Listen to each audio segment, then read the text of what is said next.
Class 12th के सभी विद्यार्थियों के लिए आज का यह वीडियो बहुत ही इम्पोर्टेंट होने वाला है, क्योंकि इस क्लास में मैं आपके लिए ऐसे प्रश्नों को यहाँ पे लेके आई हूँ जो त्रैमासिक परीक्षा में आपको 100% देखने को मिलेंगे। तो 20 प्रश्न लेके आई हूँ। 20 प्रश्नों को अगर आप अच्छे से कंप्लीट कर लेते हैं तो आपको 65 अंक इस वीडियो से प्राप्त हो सकते हैं। तो इसके लिए पूरा वीडियो लास्ट तक देखना है और सारे प्रश्नों को अच्छे से कंप्लीट भी कर लेना है। तो पहला प्रश्न, सही विकल्प चुनकर लिखिए। तो आधुनिक काल की सबसे लोकप्रिय विधा है कौन सी है? कहानी। दूसरा है, खड़ी बोली गद्य का प्रारंभ किस युग से माना जाता है? भारतेंदु युग से माना जाता है। तीसरा है, चौका लिपा जाता है, तो चौका किससे लिपा जाता है? राख से लिपा जाता है। चौथा है, भक्तिन कहाँ की रहने वाली थी? तो झांसी की रहने वाली थी भक्तिन। पांचवा है, ऊंचे बाजार का निमंत्रण कैसा होता है? तो मुख होता है ऊंचे बाजार का निमंत्रण। छठा है, श्रृंगार रस का स्थायी भाव, तो रति होता है श्रृंगार रस का स्थायी भाव। तो ये आपके 6 सही विकल्प हैं, अच्छे से कंप्लीट आप जरूर कर लें। अगले प्रश्न की ओर बढ़ते हैं। तो अगले प्रश्न में, रिक्त स्थान की पूर्ति कीजिए। तो नीरजा की रचनाकार डेडेस हैं, तो कौन है? महादेवी वर्मा। महादेवी की रचना है वो कौन सी है? नीरजा है।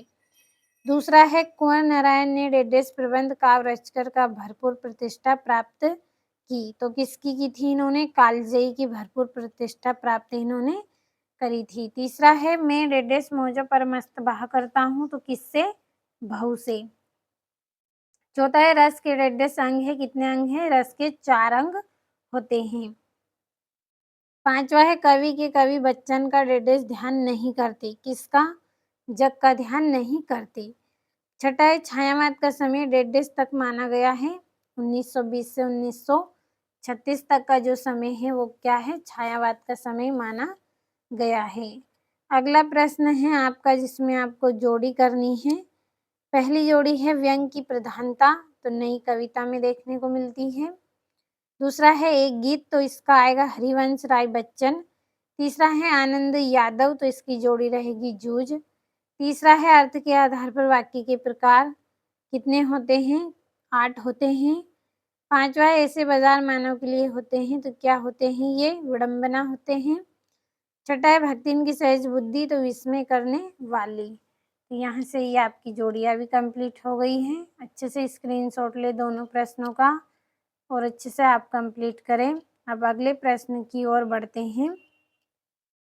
यहाँ से आपका चौथा और पांचवा प्रश्न पहले से ही मैंने कंप्लीट करके रखा है। अच्छे से आप स्क्रीनशॉट के माध्यम से इनको कंप्लीट करें। एक एक प्रश्न इम्पोर्टेंट है आपके लिए इस वीडियो में, तो अच्छे से आप कंप्लीट ज़रूर कर लीजिएगा इन प्रश्नों को।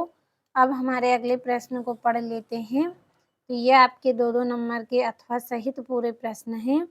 शीतल वाणी में आग के होने का क्या अभिप्राय है? भाषा की सहूलियत बताने से क्या अभिप्राय है? सातवां है, पथिक जल्दी जल्दी क्यों चलता है? इस कविता के बहाने बताइए कि सब घर एक कर देने का माने क्या है? आठवां है, भक्तिन के आ जाने से महादेवी अधिक देहती कैसे हो गई? नौवां है, जगजीवन के भार से कवि का क्या आशय है? 10वां है, पत्रकारिता किसे कहते हैं? तो यहाँ से आप 11वें प्रश्न तक का स्क्रीनशॉट लीजिए निपात की परिभाषा उदाहरण सहित।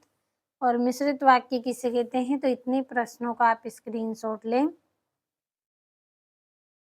अब हमारा जो अगला प्रश्न है उसको पढ़ेंगे। तो ये आपका यहाँ से 12वां है, वीर रस की परिभाषा उदाहरण सहित लिखिए। महाकाव्य एवं खंड काव्य में कोई 2 अंतर लिखते हुए एक एक उदाहरण देना है। 13वें में भारतेंदु युग की कोई 2 प्रवृत्तियां लिखनी है और छायावाद की 2 विशेषताएं बतानी है। और ये यहाँ से 14वां प्रश्न है और ये 15वां, रीतिकाल को श्रृंगार काल क्यों कहा गया है लिखिए। और कहानी और उपन्यास में कोई 2 अंतर लिखिए।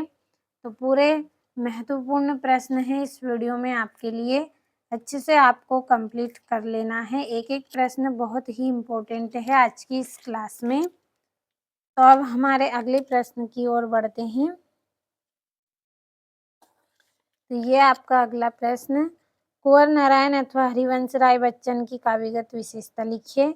2 रचना, भाव पक्ष, काला पक्ष, 3 नंबर का। इसी तरह से महादेवी वर्मा अथवा जैनेन्द्र कुमार की काव्यगत विशेषता लिखनी है। 2 रचना, भाषा और शैली। 18वां प्रश्न है आपका, नीचे लिखे अपठित गद्यांश को ध्यानपूर्वक पढ़कर प्रश्नों के उत्तर दीजिए। तो ये भी आपका 3 नंबर का है, तो इतने प्रश्नों का आप अच्छे से स्क्रीनशॉट लें यहाँ तक। फिर अगले प्रश्न को हम पढ़ेंगे। तो ये आपका यहाँ पे अगला प्रश्न है, भाव पल्लवन कीजिए, ईश्वर किसी विशेष धर्म या जाति का नहीं होता। तो इतने प्रश्नों का स्क्रीनशॉट लें आप। इसके बाद 20वें प्रश्न को हम पढ़ेंगे। तो ये आपका 20वां प्रश्न है, निम्नलिखित काव्यांश का संदर्भ प्रसंग भावार्थ लिखिए। 4 नंबर का है, तो अच्छे से कंप्लीट करिए इन प्रश्नों को।